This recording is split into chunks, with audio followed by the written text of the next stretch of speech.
Comedy में मधुर भंडारकर अब अपना कदम रखने वाले हैं। देखिए उनके साथ ही एक्सक्लूसिव इंटरव्यू। नमस्कार, मैं हूं उदय प्रताप सिंह। आप देख रहे हैं इंडिया न्यूज और न्यूज एक्स। हम आज बात करेंगे उन शख्स के बारे में जो हमें बहुत दफा दिखते हैं फिल्म कॉन्फ्रेंसेस में, पार्टीज में, नाइट क्लब्स में। हमें तो वो अक्सर जिंदगी में रोज दिखते हैं। आपको कितनी बार दिखते हैं ये आपको अंदाजा बबली बाउंसर से लगेगा।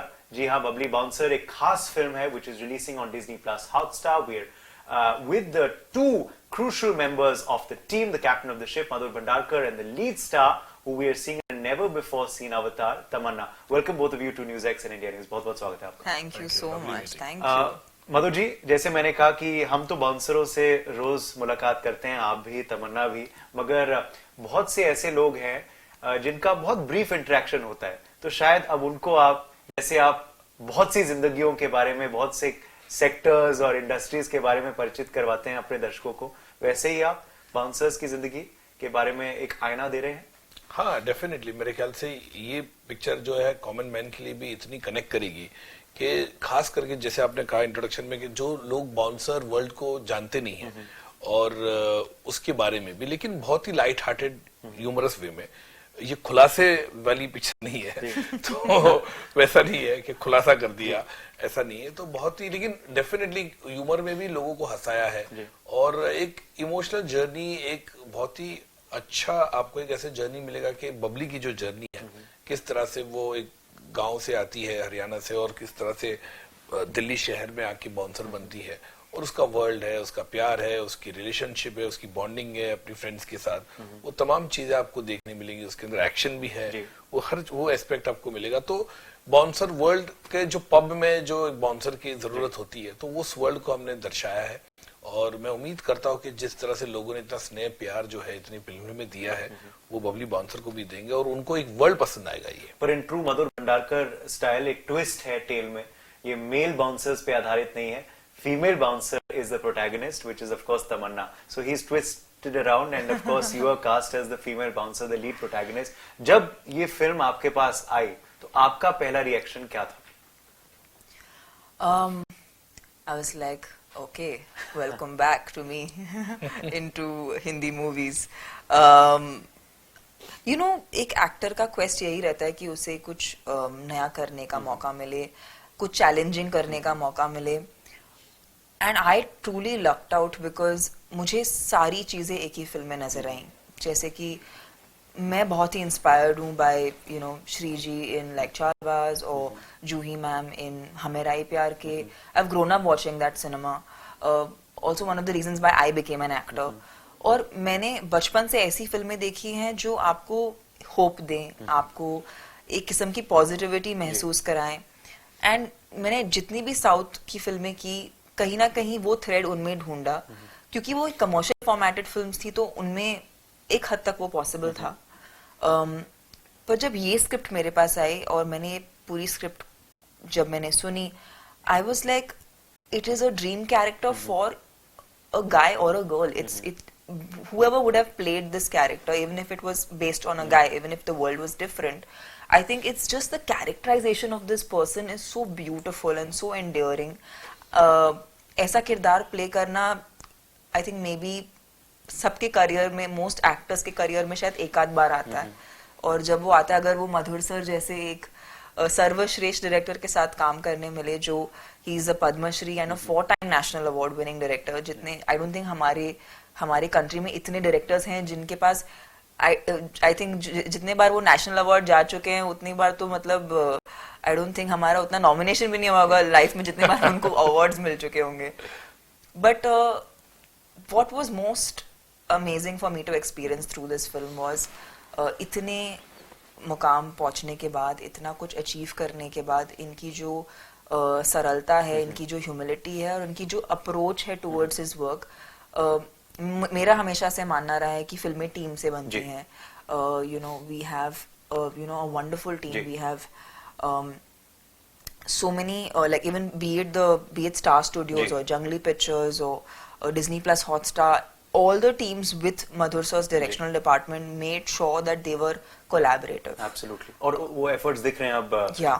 Through the trailer. मगर आपके लिए ये किरदार निभाना हाउ डिफिकल्ट वाज दैट? क्योंकि आपका, जैसे मैंने कहा, नेवर बिफोर सीन आप बता रहे हैं, बिल्कुल। जिस तरह से आपने भाषा और लहजा अपनाया है, जी। It's commendable. Thank you.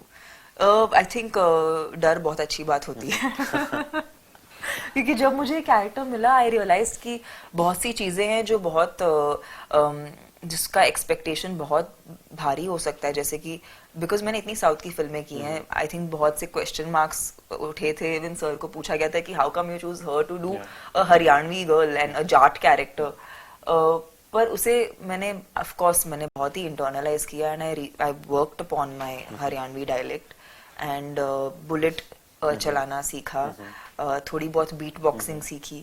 तो जो भी स्किल्स थे इस फिल्म के लिए जो रिक्वायर्ड थे, उसके लिए आई थिंक मैंने पहली बार इतना वक्त लिया किसी चीज के लिए प्रेप करने के लिए, and it was not just learning two skills but also mental preparation. मुझे नहीं लगता था कि जब मैंने अपनी साउथ की फिल्में में मैंने तमिल तेलुगु सीखा था, it took me months to learn the language and to properly be able to speak it took me 5 years.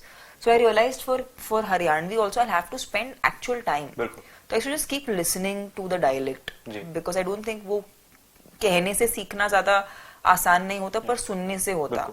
तो I think I kept listening to it and by the time I came to shoot I think I was fairly in the mode. ये जैसे आप कह रहे थे कि खुलासा वाली फिल्म नहीं है, तो ये एक्सपेक्टेशन अब आ गया है? आपको लगता है दर्शकों के मधुर भंडारकर की फिल्म है तो आईना दिखाएंगे, सच्चाई दिखाएंगे, खुलासा करेंगे? Why do you believe this image of yours has come up? It's been years when I've been making movies, तो हर पिक्चर में ऐसे ही होता है। लाइक मुझे मैं आपको बता नहीं सकता हूँ, किधर भी मैं जाता हूँ, लॉन्च में जाता हूँ या मैं कोई फ्लाइट में बैठता हूँ किसी के साथ, तो बाजू में को पैसे सर आप बताओ आप किसकी बैंड बजा रहे हैं तो एक ऐसी इमेज हो जाती है कि आपको। फिर कुछ ऐसे भी लोग आते हैं मेरे पास जो कहते हैं कि सर आप ही फिल्म बना सकते हैं ये सब्जेक्ट पे। लाइक मैं कहा ना कि कुछ भी होता है किधर भी देश में, तो लोग बोलेंगे Madhur should make a film on it, तो एक ह्यूमरस जोक चलते रहता है पैरेलली। तो आईना दिखाना मेरा काम है क्योंकि मेरी फिल्म का हमेशा वो एक यूएसपी रहा है, तो ये पिक्चर में भी आईना है, लेकिन थोड़ा सा इसमें एक ह्यूमर रख के मैं चला हूँ। और कभी कभी ऐसा भी होता है कि मेरा काम है जो समाज में होता है, सब समाज में होता है तो उसको दिखाता हूं मैं कभी कभी इसमें सोल्यूशन भी नहीं देता हूं, क्योंकि मेरा काम है कि फिल्म बना के छोड़ देना, मैं सोल्यूशन दे नहीं सकता कभी कभी। और कई बार इसके लिए मुझे कहा भी गया है, क्रिटिसाइज भी किया गया है कि मधुर सोल्यूशन देता नहीं है। मैं फिल्म मेकर हूं जी, है ना। मुझे लगता है कभी कभी जो फिल्म की स्टोरी होती है ना वो रियल लाइफ के हिसाब से एंड होनी चाहिए, ना कि रियल लाइफ से एंड होनी चाहिए। तो इसलिए मैं उस तरह का एंड रखता हूँ जो रिस्की भी है। कई बार मुझे कहते हैं रिस्की आप क्यों करते हो इस एंड में, बोला नहीं एम्बिग्विटी रहने दो इसमें, ताकि कहीं ना कहीं मैं क्वेश्चन पूछ रहा हूँ दर्शकों से और कहीं ना कहीं सभ्य समाज से क्वेश्चन पूछ रहा हूँ कि ऐसा होना चाहिए या नहीं होना चाहिए।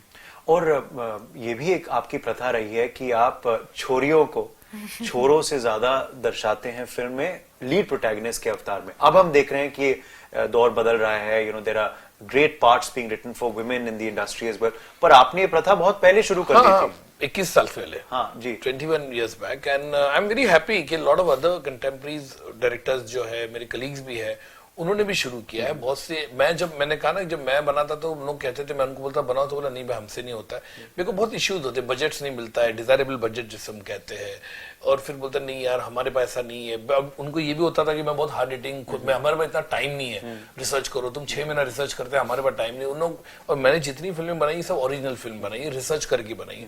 तो हर डायरेक्टर का अपना अपना पॉइंट ऑफ व्यू होता है। उन लोग बोलते नहीं यार हमको रेडीमेड स्क्रिप्ट मिल गई या कोई इंग्लिश से हमने अडेप्ट कर लिया, कोई बायोपिक मिल गया हम उस पर बनाते, हमारे पास टाइम नहीं रिसर्च करना, उसके बाद क्या उसको। और कभी कभी रीमेक बनाते, मैंने कभी रीमेक भी नहीं बनाया। कभी कभी रीमेक इसलिए बनाते लोगों को लगता है सेफ बैट है कि अगर ये साउथ में पिक्चर चली तो यहाँ पे भी चल जाएगी, ऐसा भी होता है। लेकिन जरूरी नहीं हो 100% सच हो।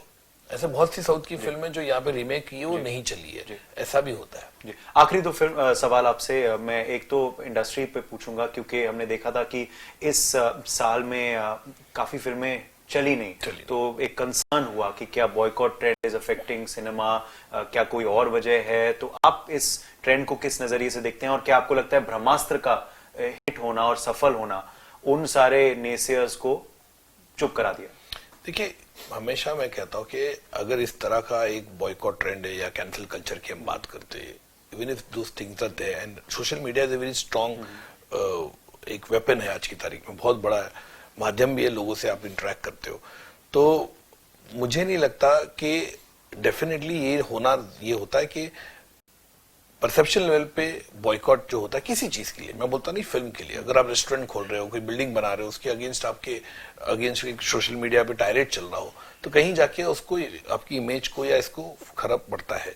तो बॉक्स ऑफिस पे भी जो बॉयकॉट से इफेक्ट तो पड़ता है, और ये मैं नहीं कह रहा हूँ, इंडस्ट्री के बड़े बड़े दिग्गजों ने कहा है मुझे, मैंने एग्जीबिटर से बात की, उन्होंने कहा भाई इफेक्ट तो पड़ता है। हाँ, एक बात होती है उसके बाद पिक्चर जो देखने जाते हैं, लेकिन अगर बॉयकॉट ट्रेंड नहीं हुए या इस तरह की चीजें नहीं हुई, तो मेरे ख्याल से जो कलेक्शन में इफेक्ट पड़ता था वो नहीं पड़ेगा। फिर बाद में पिक्चर की मेरिट पे, अगर पिक्चर अच्छी है तो लोग देखने जाएंगे, पिक्चर अच्छी नहीं तो लोग देखने नहीं जाएंगे। और ऐसा फेज जो आप कहते हो पिक्चर इंडस्ट्री चलती नहीं है, पिक्चरें देख नहीं रहे, ये हमेशा ही बहुत सालों से मैं देखता आ रहा हूँ, और ये हमेशा रहता है, फेज आता है, और हर सेक्टर में होता है। और मेरे ख्याल से फिल्म इंडस्ट्री में भी ऐसा फेज है, वो आता है। लेकिन जैसे आपने कहा ब्रह्मास्त्र भी चल रही है, आगे की 4-5 पिक्चर की लाइनअप्स में देख रहा तो बहुत अच्छी है, जो बड़ी पिक्चर है। देखिए थिएटर का जो मैजिक है, थिएटर में जाके बंद थिएटर में आप पिक्चर देखते हैं फ्रेंड्स के साथ, एक you don't know who is sitting next to you, एक जो फीलिंग आती है वो अलग फीलिंग है, तो वो बहुत ही कमाल की फीलिंग है। तो उसका मैजिक कभी जाएगा नहीं। ये हमेशा ही मैंने सेकंड वर्ल्ड वॉर से इस तरह सी बातें की जा रही है। ये बात है कि इस 2022 ने दिखाया कश्मीर फाइल्स भी चल सकता है, ब्रह्मास्त्र भी चल सकता है। कश्मीर फाइल भी चल सकता है, ब्रह्मास्त्र भी चलता है, भूल भुलैया भी चल सकता है, RRR भी चल सकता है। हर पिक्चर अलग अलग होती है, आप उसकी ग्रेविटी भी देखो किस तरह की फिल्म है वो। साउथ का भी जलवा दिखा है इस साल, क्या आपको लगता है ये ट्रेंड है या फिर it's good content at the end of the day?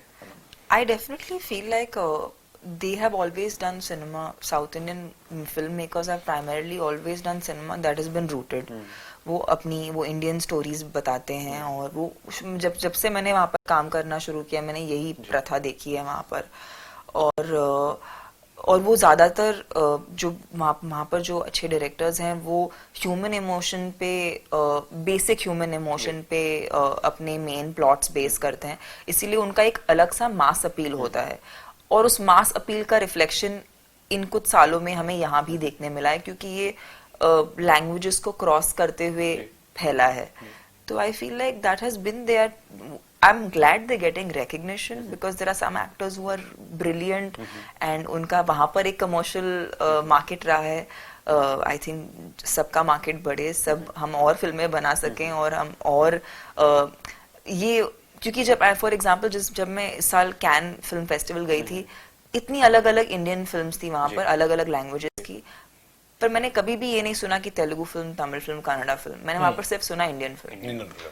तो हम जब कहीं बाहर जाते तो वो फिल्म तो इंडियन फिल्म ही हो जाती है।